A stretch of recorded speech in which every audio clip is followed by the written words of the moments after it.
సుమన్ టీవీలో మీ business promotions కోసం ఈ కింది నెంబర్ను సంప్రదించగలరు.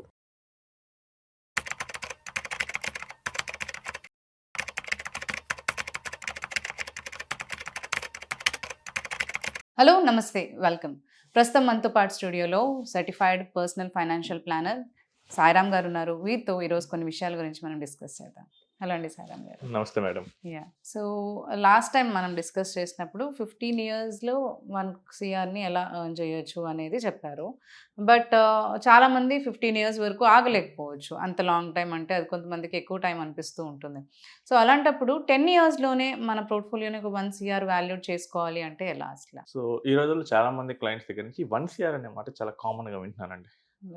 సో నేను 1 CR టర్మ్ పాలసీ తీసుకున్నాను, 1 CR పెట్టి అపార్ట్మెంట్ కొన్నాను, 1 CR హెల్త్ పాలసీ తీసుకున్నాను, అంటే నేను పోర్ట్ఫోలియో ఇన్వెస్ట్మెంట్ స్టార్ట్ చేస్తున్నాను, నా పోర్ట్ఫోలియో 1 CR చేయాలనుకుంటున్నాను. ఇలాంటి కామన్ టార్గెట్స్ వస్తున్నారు. అన్నింటిలో కామన్గా 1 CR అనే వర్డ్ అయితే నాకు ఎక్కువగా వినిపిస్తుంది. సో మనం కరెక్ట్గా ప్లాన్ చేసుకుంటే కనుక 10 ఇయర్స్లో ఈ 1 CR అనేది పోర్ట్ఫోలియోని క్రియేట్ చేయొచ్చు. Okay okay. మనకేంటంటే ఈ ఫినాన్షియల్ అసెట్స్లో 1 CR కనుక క్రియేట్ చేయాలంటే most important thing is the discipline. So మనం సింపులెస్ట్గా మ్యూచువల్ ఫండ్ అనే ప్రోడక్ట్తోనే చూద్దాం. ఫినాన్షియల్ అసెట్స్ అంటే గోల్డ్ కూడా ఫినాన్షియల్ ఫామ్లో రావచ్చు, మ్యూచువల్ ఫండ్స్ రావచ్చు, సో లేదా బ్యాంక్ ఎఫ్డీస్ రావచ్చు. Bank FDs it's very simple. మీరు 50 లక్షలు పెడితే 10 ఏళ్ళకి ₹1,00,00,000 అవుతుంది. అది కాకుండా మనం మ్యూచువల్ ఫండ్ పరిభాషలో తీసుకుంటే 1 CR ఎలా చేయొచ్చు. మనం మ్యూచువల్ ఫండ్లో 2 రకాలుగా ఇన్వెస్ట్ చేయొచ్చు. ఒకటి ఏక మొత్తంలో పెట్టుబడి పెట్టడం, దాన్ని లంసం అంటాం. 2 క్రమానుగత పద్ధతిలో పెట్టుబడి పెట్టడం, అంటే ఎవ్రీ మంత్ కొంత కొంత కొంత ఎస్ఐపి అంటాం. సో ఇప్పుడు ఎస్ఐపితో కనుక చూస్తే కనుక మీరు ఎవ్రీ మంత్ కనుక ₹36,000 మనకి ఈ డైవర్సిఫైడ్ మ్యూచువల్ ఫండ్ స్కీమ్స్లో కనుక ఇన్వెస్ట్ చేస్తూ వెళ్తే కనుక మీకు 10 ఇయర్స్ తర్వాత if you are able to get 15% return, మీకు 1 CR పోర్ట్ఫోలియో క్రియేట్ అవుతుంది. Okay okay. సో ఇక్కడ ఏంటంటే 36,000 ఎవ్రీ మంత్ చేయాలి. ఇలా చేయాలంటే మీకు ఫ్యామిలీకి కనీసం మీకు 1.2 lakhs అలా ఇన్ హ్యాండ్ అనేది ఇన్కమ్ అనేది ఉండాలి. ఒక 35 ఇయర్స్ పర్సన్ అట్లీస్ట్ 1.2 lakhs ఉంటే you can able to save 36,000 per month. ఇంకో 30-40,000 ఈఎంఐస్కి వెళ్ళినా మిగతా ఫ్యామిలీ ఎక్స్పెన్సెస్ సరిపోతుంది. సో ఇదేంటంటే కొంచెం డీసెంట్ ఇన్కమ్ ఉన్న వాళ్ళకి పాసిబుల్ అవుతుంది, అండ్ మిడిల్ ఏజ్లో ఉన్న వాళ్ళు కూడా స్టార్ట్ చేయొచ్చు. అంటే ఇక్కడ మనం 10 ఇయర్స్ పెట్టుకుంటాం. సో కొంతమంది ఏం చేస్తారంటే అంత ఒకేసారి ఇప్పుడు అయితే మేము స్టార్ట్ చేయలేము, నేనైతే కెరియర్ స్టార్టింగ్లో ఉన్నాను, లేదు ఇప్పుడే పెళ్ళయింది, మొత్తం మాకు ఫ్యామిలీ ఇన్కమ్ కూడా మేబీ 1 lakh అలానే ఉండొచ్చు, లేదు మేము అందరూ హైదరాబాద్లోనే ఉండాల్సిన అవసరం లేదు కదా, మేబీ విజయవాడలో ఉన్నాం, వైజాగ్లో ఉన్నాం, తిరుపతిలో ఉన్నాం, ఇక్కడ మాకు అంత ఇన్కమ్ రాదు. సో ఇప్పుడు ఏం చేయాలి? మీరు కనుక ₹25,000 మొదలుపెట్టి ఎవ్రీ ఇయర్ 10% స్టెప్ అప్ చేయండి. ఓకే. ఎందుకంటే ఆల్మోస్ట్ మనకి ఇన్కమ్ అయితే ఎవ్రీ ఇయర్ పెరుగుతూనే ఉంటుంది. యావరేజ్ 10% పెరిగింది అనుకుందాం. సో 10% చొప్పున మీరు వెళ్ళారు, అప్పుడు మీకు ఆటోమేటిక్గా 10th ఇయర్ ఎండ్ కల్లా మీకు 1 CR పోర్ట్ఫోలియో అనేది క్రియేట్ అవుతుంది. సో ఇక్కడ ఏంటంటే 25,000, తర్వాత 27,500, ఆ తర్వాత 30,000 చేంజ్, అలా ఎవ్రీ ఇయర్ 10% పైన పెంచుకుంటూ వెళ్తున్నాం. ఇక్కడ ఏంటంటే 25,000 చేయగలమా? నేను చాలా మంది దగ్గర చూశానండి, చాలా మంది ₹25,000 చిట్స్ వేస్తున్నారు. మార్గదర్శి, కపిల్ చిట్స్ ఇలాంటి వాటిలో చాలా మంది వేస్తున్నారు. సో వాళ్ళ ఇన్కమ్ చూస్తే కనుక 50,000-60,000 ఉన్న వాళ్ళు కూడా చాలా మంది వేస్తున్నారు. సో దాన్ని ఇంకొంచెం లాంగ్ టర్మ్కి పెట్టుకోండి. అందుకేంటంటే 48 months చిట్స్ అవి నేను చూశాను, 50 monthsవి. దాన్ని మనం 120 monthsకి పెట్టుకుందాం. ఓకే. సో 120 monthsకి పెట్టుకుంటే కనుక మనకి మోర్ పోర్ట్ఫోలియో మనకి 1 CR వైపు వెళ్ళడానికి ఎక్కువ ఛాన్స్ అనేది ఉంటుంది. ఇందాక ఏంటంటే పర్సంటేజ్ బేసిస్లో చెప్పాను. సో ఇప్పుడు పర్సంటేజ్ బేసిస్లో చాలా మంది ఏంటంటే అన్కంఫర్టబుల్గా ఫీల్ అవుతారు, ఎందుకంటే they don't have a clarity. ఇప్పుడు 25,000తో స్టార్ట్ చేసి 10% చొప్పున ఎవ్రీ ఇయర్ పెంచుకుంటూ పోవాలి. 6th ఇయర్ మీరు ఎంత చేయాలి? క్యాలిక్యులేటర్ లేదు, it's not a possible thing. ఈ కంఫర్ట్ కోసం మనం ఏం చేసామంటే మీరు 20,000తో స్టార్ట్ చేయండి అండ్ ఎవ్రీ ఇయర్ ₹5,000 పెంచుకుంటూ వెళ్ళండి. ఇప్పుడు క్లారిటీ ఉంటుంది, ఎవ్రీ ఇయర్ నేను కట్టాల్సిన 5,000 extra. So every year 5,000 extra కట్టుకుంటూ వెళ్తే కనుక, అంటే ఇప్పుడు 20,000, నెక్స్ట్ ఇయర్ 25, నెక్స్ట్ ఇయర్ 30 అలా కట్టుకుంటూ వెళ్తే కనుక సేమ్ 10 ఇయర్స్లో కూడా మీరు సాధించగలరు. లేదు ఇదేంటంటే ఇదంతా నేను చెప్పింది ఏంటంటే మంత్లీ ఇన్కమ్ వచ్చే వాళ్ళకి. మంత్లీ ఇన్కమ్ రాని వాళ్ళ సంగతి ఏంటి? సో వీళ్ళు ఏం చేయాలంటే ఒకవేళ బిజినెస్ వాళ్ళు ఉన్నారు, లేదా అగ్రికల్చర్ బేసిస్ వాళ్ళు ఉన్నారు, సో వీళ్ళు ఏం చేస్తారంటే అట్లీస్ట్ ఒక ₹4 lakhs ఎవ్రీ ఇయర్ మీరేం చేయాలంటే ఏక మొత్తంలో మీకు వచ్చినప్పుడు, మేబీ మీకు క్రాప్ అమౌంట్ వచ్చినప్పుడల్లా, లేకపోతే బోనస్ వచ్చినప్పుడల్లా, లేకపోతే మీకు బిజినెస్ నుంచి ప్రాఫిట్ వచ్చినప్పుడల్లా మీరు తీసుకొని మ్యూచువల్ ఫండ్లో ఇన్వెస్ట్ చేసుకోండి. ఇలా అయినా మీరు సాధించవచ్చు. లేదు నేను ఓన్లీ వన్ టైం చేయాలనుకుంటున్నాను, ఇక తర్వాత నాకు అక్కర్లేదు అనుకుంటే కనుక మీకు ఎక్కడైనా 25 lakhs కనుక అమౌంట్ కనుక ఏదైనా సేల్ చేసినప్పుడు వచ్చినా లేకపోతే ఇన్హెరిటెన్స్గా వచ్చినా కానీ మీరు ఇన్వెస్ట్ చేయండి. ఓకే. 10 yearsలో మీకు ఆటోమేటిక్గా అదే 1 crore అవుతుంది. సో ఈ జర్నీ చెప్పినంత సింపుల్గా అయితే ఉండదండి. సో వీళ్ళు స్టార్ట్ చేసిన వెంటనే మార్కెట్ 3 రకాలుగా బిహేవ్ చేయొచ్చు.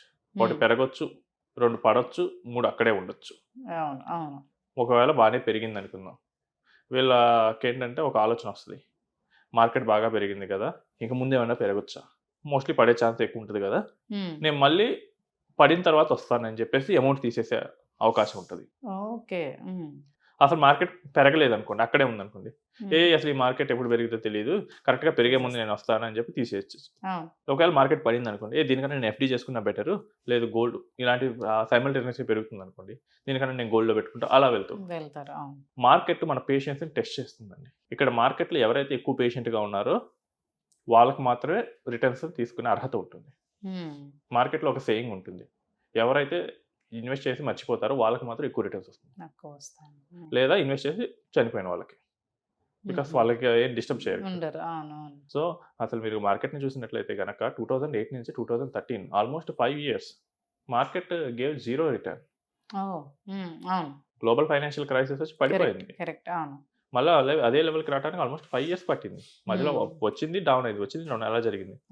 సో ఈ 5 years పేషెన్స్ టెస్ట్ చేసింది, but 6th year it self market మళ్ళీ రీబౌన్స్ అయింది. మనకు కావాల్సిన యావరేజ్ 12% రిటర్న్ ఆ 1 yearలో సెట్ చేసేసింది. అండ్ మోస్ట్లీ కోవిడ్ టైంలో కూడా అలానే జరిగింది. ఆ కోవిడ్ టైంలో అసలు పట్టం చూసి చాలా మంది అసలు ఇదేంటి, అసలు ఏం జరుగుతుంది, and because no one has a clarity. Lockdown అన్నారు, అసలు కోవిడ్ ఎప్పుడు పోతుందో తెలియదు, అసలు ఏం జరుగుతుందో తెలియదు, భయంగా ఉన్నారు. But with in a month market started రీబౌన్సింగ్ back. And 2000s మీకు అమెరికాలో అయితే కనుక .com బబుల్ వచ్చింది. అప్పుడు ఏంటంటే అప్పుడప్పుడే మనకి జావా, పైథాన్ లాంగ్వేజెస్ ప్రాచుర్యంలో పొందే ఇంటర్నెట్ బేస్డ్గా మనకి ఎకానమీ అనేది ఓపెన్ అయింది. సో మీకు కనుక గుర్తుంటే కనుక 94 and 95 అమెజాన్ స్టార్ట్ అయింది. అంటే ఆన్లైన్లో ఈ కామర్స్, అంటే ఆన్లైన్లో వస్తువులు పెడతారు, డెలివరీ చేస్తారు, సేల్ అయ్యేంత అక్కడ జరుగుతుంది. సో ఇలా ఇంటర్నెట్ బేస్డ్ ఎకానమీ అనేది ఓపెన్ అప్ అయిపోయింది. సో అప్పుడు ఏం చేశారంటే ఫ్రాడ్స్టర్స్ ఏం చేశారంటే .com పేరుతో కంపెనీస్ యూఎస్ మార్కెట్లో లిస్ట్ చేసేవాళ్ళు. అసలు ఏం జరుగుతుందో తెలియదు, .com అనే పేరు ఉంటే కనుక కొనేసేవాళ్ళు 94 నుంచి ఆల్మోస్ట్ 2000 దాకా. సో 2000లో ఆ .com బబుల్ బరస్ట్ అయింది.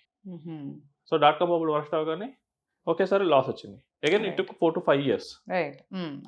అండ్ ఎంత ఉంది కండి మీకు, మైక్రోసాఫ్ట్ ఇస్ ఎ స్టాక్ 1999 నుంచి 2016 వరకు $40 to $50 మధ్య ఆసిలేట్ అయింది. సో ఈ టైంలో కంప్యూటర్స్ పెరగలేదా? కంప్యూటర్స్లో కామన్గా వాడే ఓఎస్ ఏంటి, Microsoft. But it tested the investors patience. And 2016లో కట్ చేస్తే ఇప్పుడు $400 to $500 మధ్య ఉంది. సో మార్కెట్ ఎప్పుడు మన ఇన్వెస్టర్స్ యొక్క పేషెన్స్ని టెస్ట్ చేస్తూనే ఉంటుంది. ఎవరైతే లాంగ్ టర్మ్ బిలీఫ్తో ఉన్నారో వాళ్ళకి మాత్రం ఈ రిటర్న్స్ పొందే అర్హత ఉంటుంది. అదే నేను దగ్గర వచ్చే వాళ్ళ దగ్గర కామన్గా చూస్తున్నాను. అంటే వాళ్ళకి ఏంటంటే ఒక ప్లాట్ అన్యూజ్డ్ ప్లాట్ ఉంటుంది, సెల్ చేస్తా అంటారు. ఓకే అండి, మరి మీరు అనుకున్న ప్రైస్ వస్తే కనుక సెల్ చేయండి, సెల్ చేసిన తర్వాత రండి అంటారు. సో వీళ్ళు ఏంటంటే వెళ్తారు, మరి ఒక 6 months తర్వాత 1 year తర్వాత వీళ్ళు ట్రై టు ఫాలో అప్, అసలు ఏం జరిగిందండి ఏంటని చెప్పి. సార్ అనుకున్న రేట్ రావట్లేదండి, చాలా తక్కువ అడుగుతున్నారు అంటారు. చూడండి మార్కెట్లో ఈ రియల్ ఎస్టేట్ ప్రాపర్టీని అయితే వాళ్ళు అనుకున్న రేట్ రాకపోతే 1 year నుంచి వెయిట్ చేశారు, 2 years 3 years వెయిట్ చేసిన వాళ్ళు కూడా నాకు తెలుసు. బట్ అదే వీళ్ళు స్టాక్ మార్కెట్లో అసలు లేదు, నాకు నెగటివ్ కనిపిస్తుంది, నేను వెంటనే సెల్ చేస్తాను. మ్యూచువల్ ఫండ్స్ ఉంటే లిక్విడిటీ దీనికి ఉన్న ప్రధాన శత్రువు. అదే మళ్ళీ యాప్లో రోజు కనిపిస్తూ ఉంటుంది, అదే ప్లాట్ అయితే రోజు కనిపించదు. వీళ్ళు అమ్మాలనుకున్నప్పుడు మాత్రం దాని ప్రైస్ తెలుస్తుంది. అండ్ ఇంకొన్ని నేను సినారియోస్ చూశానండి, ఈ రియల్ ఎస్టేట్ ల్యాండ్స్ని జనరేషన్స్ కొద్దీ హోల్డ్ చేసిన వాళ్ళు ఉన్నారు. డెకేడ్స్ కొద్దీ దాన్ని నెక్స్ట్ ఆల్మోస్ట్ 30-40 years నేను ఈ ల్యాండ్ 30 years బ్యాక్ కొన్నాను, 40 years బ్యాక్ కొన్నాను అని కూడా నేను చూశాను. 30-40 years ల్యాండ్ హోల్డ్ చేశారు. అండ్ గోల్డ్ అయితే కనుక నేను చూసాను, ఇది మా అమ్మమ్మ చేయించింది, అదేమో నెక్స్ట్ జనరేషన్స్ కూడా ట్రాన్స్ఫర్ చేస్తారు. బట్ ఈక్విటీ విషయాలు అలా ఆలోచించరు. సో ఈ థాట్ ప్రాసెస్ వల్ల ఏమవుతుందంటే మనకి ఈ అనుకున్న ఈ గోల్ అనేది మిస్ అవుతుంది. 1 year, 1 year కదా, ఈవెన్ 10 years 100 years కూడా రీచ్ అవ్వచ్చు. So we have a client whose plan is getting 500 years and 1000 years. So వాళ్ళకి ఏంటంటే వాళ్ళు ఏమో ఒకేసారి ఆగర్భ శ్రీమంతులు ఏం కాదు, they are also working, both wife and husband is working in a good positions. కాకపోతే ఏంటంటే వాళ్ళకి క్లారిటీ ఉంది. So they understand real estate ఇక్కడ ఏంటంటే మనకి అనుకున్నప్పుడు లిక్విడిటీ రాదు. సో మనకి అనుకున్నప్పుడు లిక్విడిటీ కావాలి, మంచి రిటర్న్ కావాలంటే we have to go for and equities. So ఇలాంటి థాట్ క్లారిటీ ఉంటే కనుక we can able to achieve this return అండి. 1 year కాదు, ఎంతైనా మనం పెట్టుకోవచ్చు, దాన్ని ఎర్న్ చేయొచ్చు. మన మనసుని మనం కంట్రోల్లో పెట్టుకుంటే. కరెక్ట్. యా, థ్యాంక్ యూ అండి, థ్యాంక్ యూ సో మచ్.